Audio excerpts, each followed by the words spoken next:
La digue de protection de la sous-préfecture de Katoa a cédé il y a de cela 2 ans. Elle reste jusqu'à nos jours une menace.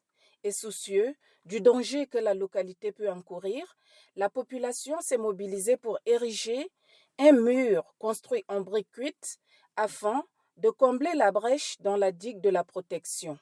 Mais ce n'est que de la peine perdue, car dès la montée des eaux, le mur également s'est écroulé.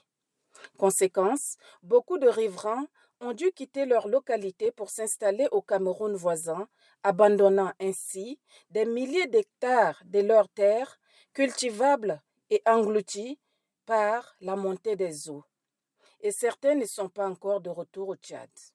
Face à cette calamité, les plus hautes autorités du pays ont réagi pour soulager et alléger la souffrance de ces riverains et celle de la population tchadienne tout entière, vu que Katoa est une zone de culture par excellence.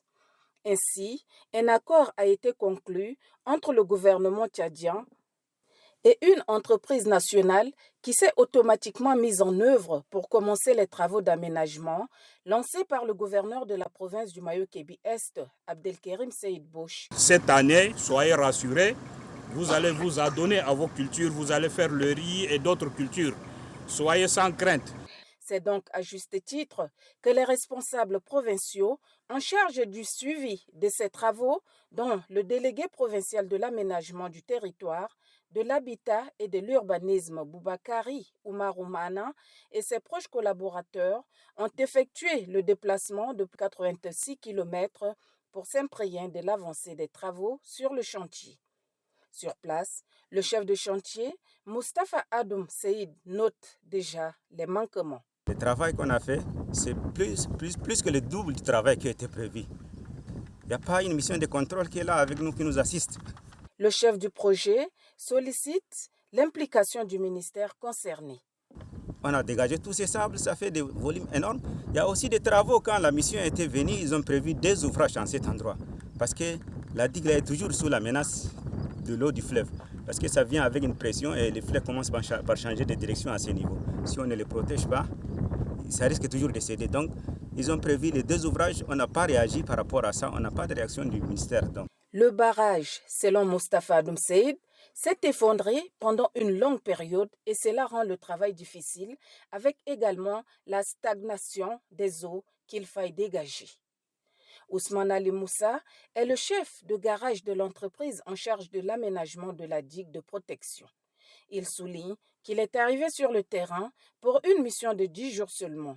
Mais par compassion et pour la nécessité de réaliser très vite ce projet, il y est resté depuis 1 mois. Les riverains, quant à eux, laissent parler leur cœur.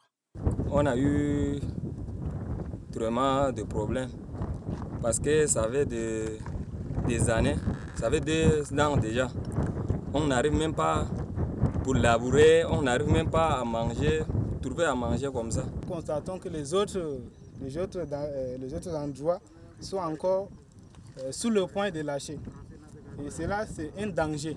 Les responsables en charge du chantier pensent qu'il faut 2 ouvrages, c'est-à-dire des dallots équipés des bandes d'arrêt pour mieux soutenir la digue. Ce qui est sûr, le gradin, la pelle mécanique, la niveleuse et des camions à benne s'attellent sur le terrain pour la réussite de l'aménagement de cette digue, et ce, pour le bonheur des fils du terroir et partant celui de tout le peuple tchadien.